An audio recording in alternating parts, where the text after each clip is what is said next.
Hello, RemotePreneurs. Wanted to shoot a quick video on how you will outgrow some friends.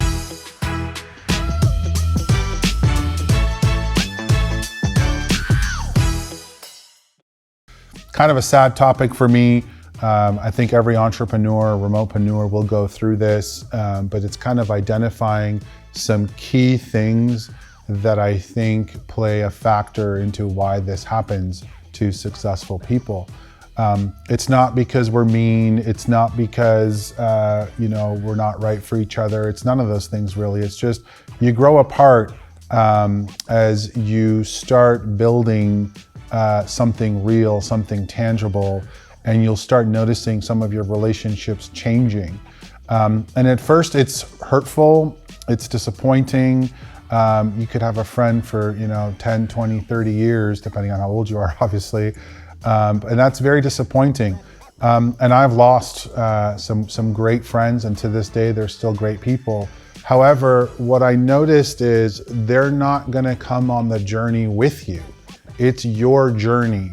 And if you want someone to come on your journey with you, you're doing yourself an injustice and you're doing your friendship an injustice. So don't expect them to overly support you.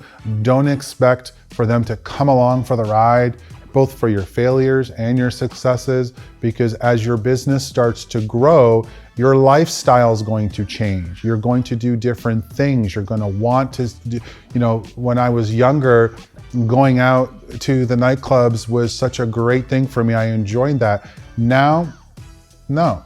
What I like to do is focus on building the businesses and my family, and these priorities start getting in the way of your friendships.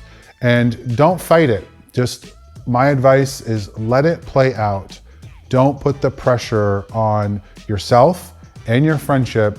Signs of outgrowing friends, I would say is a lot of things of like interests might change, your priorities might change, your work ethic, will change. As you start building a business, especially remotely, there's a lot of things you have to factor in, and that gets in the way of friendships, unfortunately. What's really interesting about this journey is that you also will meet a lot of new people, but pay attention. You meet new people all the time. You meet people at the elevator, you meet people, when you're walking to work, getting in your car, you call a call center. I mean, there's all kinds of people you interact with each day. And if you paid a little more attention, there are some clues there that, hey, this might be a new friend that I found, and you can kind of nurture and develop that.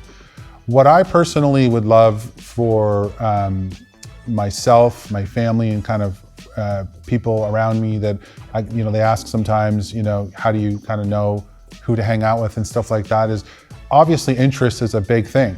But I also have a range of friends that probably if they ever met wouldn't really get along because their interests, one's like super heavy into cars and one is super heavy into video games, and that's kind of where it stops. But I have a relationship, both of them, because I have that interest for both of those things. And so as you're kind of going through this journey and you're seeing that maybe your interests are changing. 10 years ago, I played a lot more video games than I do now. I probably haven't played a video game in like 5 years. But the point I'm trying to make is the video game friend that I had, unfortunately, isn't as close to me anymore. And it's not because they're a bad person, I'm a bad person, like I said, but it's just the interest has changed. So accept it and work and nurture the relationships that are presented to you. And through that, you will build and develop new friendships. But what will happen in the evolution of your friendships and your lifestyles, you'll start noticing as your business becomes more successful and you become, more efficient at managing, the people around you start to kind of be at the same or above, and it just at the end starts jiving. And when you're jiving like that, it just all comes together, and then you become really fulfilled as a remote entrepreneur. Hope you enjoyed this video. Hope it helped. If you have any comments, I'd love to hear any stories of similar situations. We want to get the word out and help other remote entrepreneurs be successful as well. Until next time, onwards and upwards.